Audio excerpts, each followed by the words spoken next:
한국? 거기는 키만 작은 모델만 모여있는 곳 아니야? 그런 곳에 나를 데려간다고? 안 그래도 속상한데 왜 나를 거기까지 데려가려는 거야? 도대체 뭐 볼 게 있다고? 홀쭉해진 독일 여성이 화가 난 채로 소리를 지르고 있네요. 과연 이 여성에게는 어떤 일이 있었기에 속상해하고 있고 한국에 대해 어떤 생각을 가지고 있길래 이렇게 무시하는 걸까요? 안녕하세요. 제 이름은 레나입니다. 저는 독일에서 모델로 활동하고 있어요. 아직 세계적으로 유명한 모델은 아니지만 독일에서는 그래도 이름만 들으면 어느 정도 인지도가 있는 모델로 활동하고 있습니다. 최근에 제가 한국으로 가게 되었는데 한국에서 겪게 된 저의 경험을 공유하고 싶어 이렇게 작성했습니다. 저는 독일에서는 모델로 5년 동안 활동을 하고 있었어요. 독일에서 활동도 많이 하고 보통은 유럽 쪽으로 활동을 많이 다니는데 이번에 파리 쪽에서 패션 위크를 크게 여는 것이 아니겠어요? 모델을 활동하기 전부터 제 큰 꿈이 하나 있었는데 파리 패션 위크에서 모델로 걸어보는 것이었어요. 왜냐하면 파리 패션 위크는 끌로에, 겐조, 디올 등 유명한 명품 브랜드가 참석하게 되며 전 세계에서 가장 권위 있는 패션 위크예요. 뉴욕 패션 위크, 밀라노 패션 위크, 런던 패션 위크와 사대장으로서 가장 성대하고 오랜 전통을 갖고 있으며 그 영향력이 몹시 커서 세계 패션의 방향을 제일 먼저 결정하는 역할을 하게 되기 때문입니다. 아마 4대장의 패션 위크 중에 대부분 파리 패션 위크는 모두 들어보셨을 거예요. 저는 그 꿈을 위해서 모델 준비를 3년을 했고 지금까지 5년을 활동하면서 포트폴리오를 얼마나 열심히 쌓았는지 몰라요. 지금까지 준비한 8년이라는 시간 동안 제 몸으로 패션 아이템을 한눈에 표현하기 위해 표정과 몸짓을 밤낮 할 것 없이 밥도 먹지 않으면서 계속적으로 반복하고 또 반복했어요. 항상 10cm는 넘는 힐을 신었었고 중심을 잡으면서 걷기 위해 연습도 많이 했죠. 연습을 하면서도 발목도 많이 꺾이기도 했고 퉁퉁 부은 발목을 붙잡은 채 계속적으로 연습을 했습니다. 그리고 타고난 소심한 성격으로 인해서 많은 사람들 앞에서 서기만 하면 등에 식은땀이 줄줄 흐르기는 기본이었습니다. 저의 이런 성격을 고치기 위해 남들 앞에서 서는 것 자체가 너무 두렵지만 억지로라도 저를 내보이면서 저를 보고 있는 시선들에 익숙해지려고 노력했던 것 같아요. 모델이라는 직업은 단순하게 남들 앞에서 예쁜 옷을 입고 잘 걷기만 하면 되는 직업이 아닌가? 라고 생각하는 사람들이 많아요. 하지만 그렇게 단순했으면 모든 사람들이 모델을 하지 않았을까요? 태어날 때부터 가졌어야 하는 우월한 신체 유전자는 기본으로 받쳐줘야 하고 다른 모델들과의 경쟁력이 있어야 합니다. 카메라 앞에서 사진빨을 잘 받으면서 요즘 모델들은 연기력도 풍부해야 해요. 왜냐하면 그 옷에 맞는 분위기를 표현하기 위해 표정도 아주 중요하기 때문이에요. 그리고 모델들은 춤이나 남들을 사로잡는 눈빛까지 연습해야 하는 시대가 온 거죠. 저는 이 모든 것을 충족시키는 모델이 되기 위해 하루에 12시간씩은 모델에만 집중하면서 살아왔던 것 같아요. 밥을 먹을 때도 파리 패션 위크, 잠을 잘 때도 파리 패션 위크를 생각하면서 하루하루를 버텨나갔죠. 그렇게 파리 패션 위크의 오디션의 날짜가 다가왔어요. 저도 모르게 최종 합격은 저일 거라는 자만심이 있었던 것 같아요.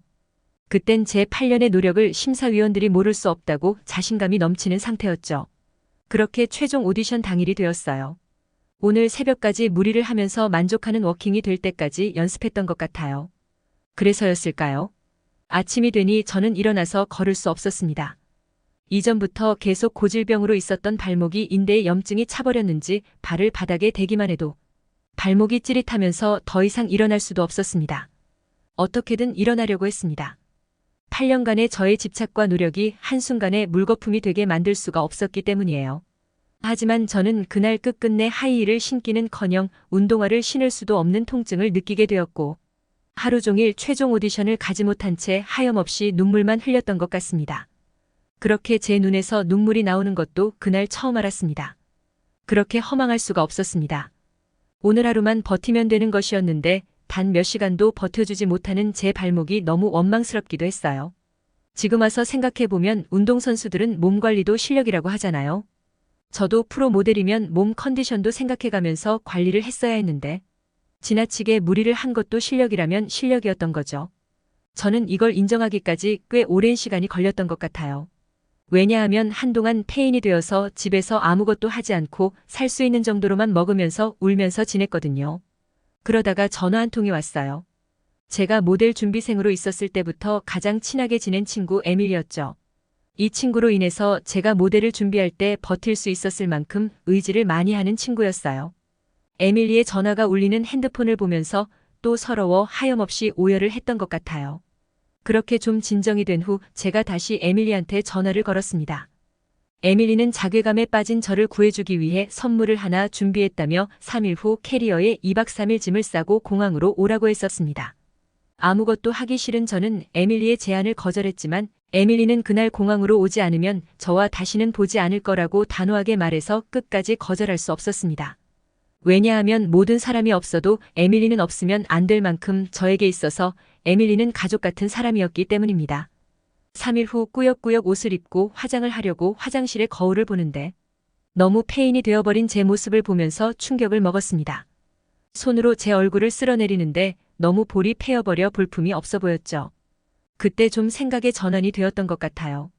평생 이렇게 폐인처럼 살 수 없으니 오늘 에밀리를 만나 기분 전환을 해보자고 다짐을 한 채로 캐리어를 끌고 공항을 갔죠. 에밀리는 공항에서 활짝 웃으면서 저를 반겨줬어요. 에밀리한테 캐리어에 짐을 싸서 공항으로 갑자기 오라고 해서 당황했다고 도대체 어딜 갈 건데 이렇게 급하게 오라고 했냐고 투정을 부리니 에밀리는 시익 웃으면서 우리 한국으로 갈 거라고 말을 했죠. 한국이라고? 저한테 한국은 아시아 중 하나의 나라이고 아시아는 전체적으로 키가 작아 모델로서 배울 것 하나 없는 나라 아닌가? 하고 속으로 생각했죠. 차라리 나를 위로해주고 싶으면 파리나 데려가 기분 전환시켜주지 한국이라니. 저를 위해 준비해준 에밀리에게 살짝 실망할 뻔했습니다. 하지만 어쩌겠어요. 집에서 나오지도 않고 울기만 하는 친구를 위해서 모든 여행 비용을 자신이 부담하면서까지 한국을 데려가는데 어떻게 또 안 가고 버티겠어요? 따라가야지요. 그렇게 13시간을 걸려 갑자기 오게 된 한국은 생각보다 깔끔해서 놀랐습니다. 친구를 위해 호텔을 데려왔는데 5성급 호텔이 아닌데도 불구하고 가지런한 어메니티와 잘 정리된 방을 보면서 좀 많이 놀랬던 것 같습니다. 에밀리는 오늘은 늦었으니 내일 기대해도 좋다고 하면서 얼른 자자고 말을 했어요. 다음날 에밀리가 갑자기 저를 데리고 간 곳은 한강 잠수교였어요. 자리를 잡고 앉아있는데 알고 보니 제가 여행 간 날 루이비통이 한국에서 패션쇼를 연 것이 아니겠어요. 에밀리가 저의 기분 전환을 위해 어렵게 티켓을 구해서 데려온 것이었어요. 루이비통과 같은 고급 명품 브랜드는 당연히 패션 쪽으로 유명한 유럽 쪽에서만 활동을 할 줄 알았는데 그게 아니었더라고요. 이미 이 명품 브랜드들은 한국을 주목하고 있었고 한국 대표 홍보대사들로 인해서 명품 브랜드의 영향력이 더 커질 수 있었다라는 것을 그 패션쇼를 보면서 처음 알았습니다. 가볍게 하는 패션쇼인 줄 알았는데 이번 행사는 라이브로 전 세계에 동시에 공개했다고 해요. 그리고 K-팝이 너무 유명해져 오히려 명품 브랜드 쪽에서 K-팝 스타를 홍보 모델로 쓰고 싶어서 앞다퉈 싸우고 있다는 것도 알게 되었습니다. 이렇게 한국이 패션을 선도하고 있었다니 제가 너무 한국을 몰랐던 것 같습니다. 패션쇼가 시작하고 갑자기 익숙한 노래소리가 들리는데 바로 오징어 게임의 OST였어요. 어디서 많이 들어봤다 했는데 제가 이전에 한국 영화인지도 모른 채 재밌게 봤던 오징어 게임에서 나온 노래라는 걸 알 수 있었죠. 넷플릭스에서 하도 1위에서 나오질 않아 얼마나 재밌길래 이렇게 오랫동안 1위를 유지할 수 있지? 하면서 궁금해서 봤었는데 그때 저는 그 영화를 보고 얼마나 충격을 먹었는지 몰라요. 오징어 게임이라는 영화의 내용은 단순하지 않고 게임을 하는 플레이어와 구경꾼 그리고 추적자라는 다양한 시점에서 영화를 보여주었고 단순한 규칙을 가진 게임으로 영화를 진행하여 게임 방법에 대해 쉽게 이해하고 그 게임을 하는 배우들한테 흠떡 빠졌던 것 같아요. 그리고 이 영화의 가장 큰 특징은 원색의 강렬한 색감을 활용했기 때문에 보는 즐거움이 있고 단순하고 특이한 음악적인 효과로 인해서 귀까지 즐겁게 봤던 영화로 기억했어요. 나오자마자 밤을 새면서 봤던 영화라 잊을 수가 없었답니다. 그런데 그 영화의 OST로 모델들이 걷고 있다니 정말 저에겐 믿을 수 없는 광경이었죠. 거기다가 저는 이 패션쇼가 시작하자마자 경악하게 되었는데요. 바로 오징어 게임의 주인공인 정호연이 쇼 오프닝을 장식했기 때문이에요. 오징어 게임 안에서는 수수한 모습으로 나왔었던 것 같은데 메이크업을 하고 멋진 옷을 입고 당당하게 걸어가는 모습이 정말 멋있었습니다. 독일에서는 여자 모델들의 평균 키가 179cm가 넘어요. 그런데 정호연 모델의 키는 176cm로 비교적 독일 여자 모델보다 작은 키를 갖고 있는데도 불구하고 그 포스는 남달랐죠. 아시아인들은 키가 작아 모델들도 170cm나 겨우 넘겠지라고 생각한 건 제 착각이었던 것 같아요. 176cm이면 생각보다 큰 키를 가지고 있었고 모델은 키가 다가 아닌 것을 알면서도 저도 모르게 독일 모델 평균 키보다 작다는 이유로 무시했던 것 같아요. 사실 몇 센치 차이가 나지도 않는데도 불구하고 말이죠. 그 모습을 보고 어찌나 놀랍던지. 갑자기 제 마음속 무언가 뜨겁게 불타오르기 시작했습니다. 다시 모델 일을 시작해야겠다. 저 한국인 모델처럼 다른 사람들에게 멋을 전달하고 싶다고 생각했어요. 패션쇼가 끝난 후 제 기분은 뭔가 막혀있던 게 뻥 뚫리는 느낌이었습니다. 에밀리한테 너무 고맙다고 인사하는 찰나 주위를 둘러봤는데 다시 한번 저는 놀라게 되었습니다. 왜냐하면 한강이라는 큰 강이 공원을 감싸고 있는 것이 아니겠어요? 루이비통 패션쇼를 진행한 곳은 반포 한강공원 잠수교라는 곳이었는데 저녁이 된 이곳에서 세비섬이라는 곳을 바라보니 갑자기 마음속이 뭉클해지면서 울컥해졌습니다. 한강 위에는 세비섬의 빛이 비춰 윤슬이 반짝반짝거렸고 그 위에 형형색색 예쁜 빛으로 빛나는 세비섬을 보니 낭만적이라고 생각이 들었기 때문이에요. 한국에 대해서 아무것도 모른 채 에밀리한테 끌려오듯이 왔는데 알고 보니 한국에서는 한강이 대표적인 강인데 이것을 감싸고 있는 공원 중 가장 유명한 공원이 반포 한강공원이라는 것을 알게 되었습니다. 빛이 나는 윤슬을 보면서 오랜 시간 힐링하면서 멍 때리는데 갑자기 쏴 하는 소리가 들려 뒤돌아서 보니 알록달록 무지개 색을 띠며 신나는 노래와 함께 분수쇼를 볼 수 있는 것 아니겠어요? 독일에서는 이렇게 공원에서 아름다운 색을 띠며 분수쇼를 하고 있는 공원이 없어요. 그래서 저는 이 광경을 보고 황홀하다라고밖에 생각이 들지 않았던 것 같아요. 주변에는 푸드트럭도 굉장히 많았는데 갑자기 패션쇼를 보고 입맛이 돋았는지 하나하나 다 사 먹어보게 되더라고요. 독일에서는 푸드트럭 하면 맛이 없는 곳도 굉장히 많은데 제가 여기에 있는 푸드트럭의 음식들을 하나씩 사 먹어본 결과 한국의 푸드트럭은 맛이 없는 음식을 절대 팔지 않는구나 싶더라고요. 그렇게 들뜬 채로 맛있는 것을 먹으면서 기분 전환을 하고 있는데 갑자기 아차 싶더라고요. 주위를 둘러보니 너무 어두워진 밤이었고 에밀리한테 얼른 호텔로 들어가자고 잡아 끌면서 얘기하니까 에밀리가 웃으면서 한국은 치안 순위의 1위를 차지한 적이 있을 정도로 안전한 나라라고 하는 거 아니겠어요? 독일에서는 저녁이 되면 사람들이 밖을 다니지 않아요. 비교적 유럽에서 치안에 안전한 나라인데도 불구하고 조금만 신경 쓰지 않으면 소매치기 당하는 것은 물론 저녁에 밖을 돌아다니게 되면 인적도 드물어 도와줄 사람도 없어서 위험해질 수도 있기 때문이에요. 혹시나 독일 여행하실 한국인분들이 계신다면 독일 타우누스 거리는 꼭 조심하세요. 노숙자와 약쟁이들이 굉장히 많거든요. 그런데 한국은 밤에 길거리를 여자 혼자 돌아다녀도 안전하다고 하는데 저는 믿기질 않았어요. 그렇게 에밀리는 저한테 힐링을 좀 더 하고 호텔로 들어가도 된다고 안심시켜줘서 반포 한강공원에서 좀 더 기분 좋게 놀 수 있었습니다.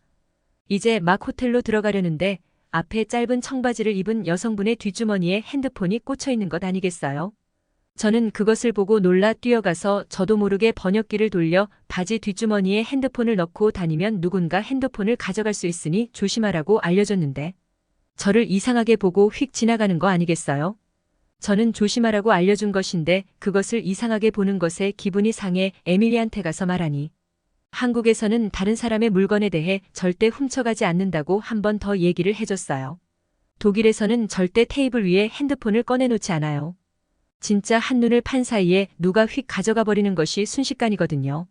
그런데 한국에서는 카페 테이블 위에도 비싼 노트북과 핸드폰을 놔도 아무도 건들지 않을 정도로 치안에 안전한 나라라고 하더라고요. 그것을 듣는데 제가 이때까지 한국에 대해 너무 무시하고 있었구나 반성하게 되더라고요. 짧은 2박 3일 한국 여행이었지만 저는 여기 와서 꿈을 다시 찾게 되었습니다. 오히려 새로운 꿈이 생긴 거이기도 하죠. 한국인 모델과 패션쇼를 함께 해보고 싶다라는 꿈이 생겼기 때문이에요. 다음에 에밀리와는 더 오랜 시간 한국에 있기로 약속을 했습니다. 다음에는 한국에서 무엇을 할지 생각하면 벌써부터 기대감에 차오릅니다. 제가 꿈을 이루어 한국의 패션쇼에 서게 된다면 저를 알아봐 주실 거죠? 오늘의 이야기는 어떠셨나요? 독일의 레나 씨에게 응원의 메시지나 한국의 패션 관련 명소가 있다면 댓글로 남겨주세요. 이야기를 들어주셔서 감사합니다. 따뜻한 이야기가 널리 퍼질 수 있게 구독과 좋아요 부탁드립니다.